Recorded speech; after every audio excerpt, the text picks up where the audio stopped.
నమస్తే, welcome to TV. Telugu చలనచిత్ర రంగంలో తనదైన శైలిలో అద్భుతమైనటువంటి కామెడీ పాత్రలు కావచ్చు, అదేవిధంగా ఒక రౌడీ క్యారెక్టర్ అంటే మనకు టక్మన్ గుర్తొచ్చేది కామెడీలో ఫిష్ వెంకట్ గారు.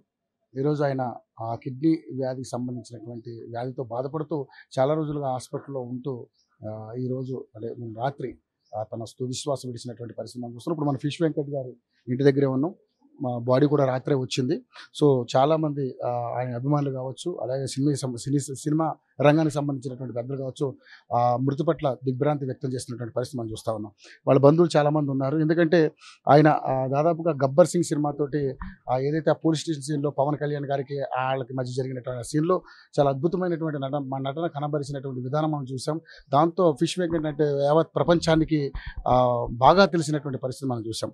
సో ఆయన మృతి పట్ల కుటుంబ సభ్యులందరూ కూడా చాలా బాధను వ్యక్తం చేస్తూ ఉన్నారు. ఇక్కడ చాలామంది వాళ్ళ కుటుంబ సభ్యులను ఒకసారి వాళ్ళతో మాట్లాడి వాళ్ళని అడిగి ప్రయత్నం చేద్దాం. మేడం నమస్తే, ఏం పేరమ్మా మీకు?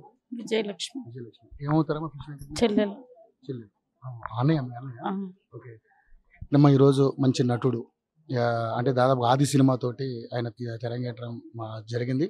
సో ఈరోజు మన కళ్ళ ముందు భౌతికంగా లేకపోయినా ఆయన సినిమాలన్నీ కూడా మనం చూస్తాం. ఎలా ఫీల్ అవుతున్నారమ్మా? ఎందుకంటే ఆయన మన ముందు లేరు, మీ అన్నయ్య. సో పైగా మీకు అన్నయ్య గారు కూడా ఎలా ఫీల్ అవుతున్నారు? మాకందరికి ఒక అండగా ఉండేవాడు. ఆయన లేడు అన్న విషయాన్ని మేము తట్టుకోలేకపోతున్నాం. ఎందుకంటే మాకందరికి చిన్నప్పటి నుంచి నేను ఎంఏ పట్టే తీసుకున్నప్పుడు డిగ్రీ పట్ట అన్నయ్యనే నాతో వచ్చేవాడు. ఎక్కడికైనా ఎవరికైనా హెల్ప్ కావాలంటే అన్నయ్య తప్పకుండా హెల్ప్ చేసేవాడు.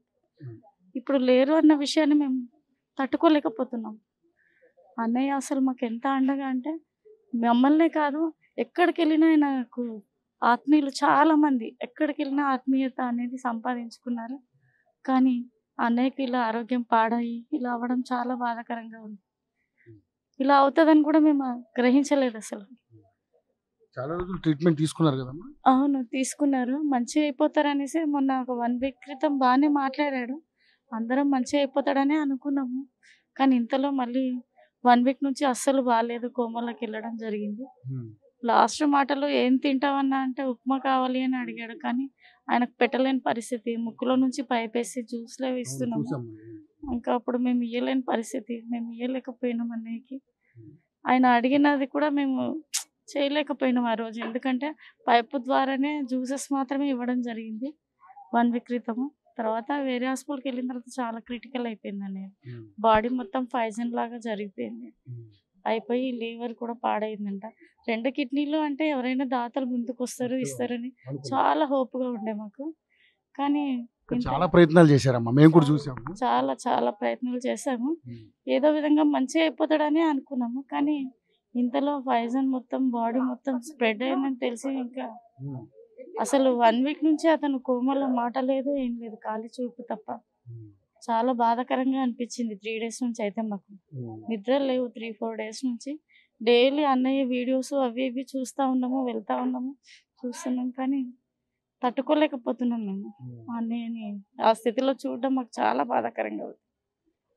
ఏదేమైనా ఇప్పుడు మనం ధైర్యంగా ఉండాలి. ఎందుకంటే ఆయన ఫస్ట్ సినిమాలలో నటించినప్పుడు ఎలా ఫీల్ అయ్యారు? చాలా హ్యాపీ ఫీల్ అయినాం. ఎందుకంటే మా ఫ్యామిలీ నుంచి మా అన్నయ్య ఇంత మంచి గొప్పగా ఎదుగుతున్నందుకు చాలా హ్యాపీగా ఫీల్ అయ్యాము. అతనితో పాటు వాళ్ళు అందరినీ కూడా తీసుకెళ్దామని అనుకున్నాడు. కానీ ఒకరిద్దరిని మాత్రం ఫిల్మ్ ఇండస్ట్రీకి పరిచయం చేశాడు. ఎక్కడికి వెళ్ళినా కూడా అన్నయ్య చాలా ప్రేమ, అందరితో ఎక్కడ వెళ్ళినా ఆయన ఆత్మీయులు చాలా మంది ఉన్నారు. అతన్ని మా ఫ్యామిలీలో ఏ ఫంక్షన్ అయినా వెళ్ళినప్పుడు చాలా మంది వచ్చేవాళ్ళు, గుమిగూడిపోయేవాళ్ళు. అన్న ఫ్యామిలీ చుట్టాలే ఎక్కువ వచ్చేవాళ్ళు అసలు చూడ్డానికి, సిగ్నేచర్ కోసం అని చెప్పేసి.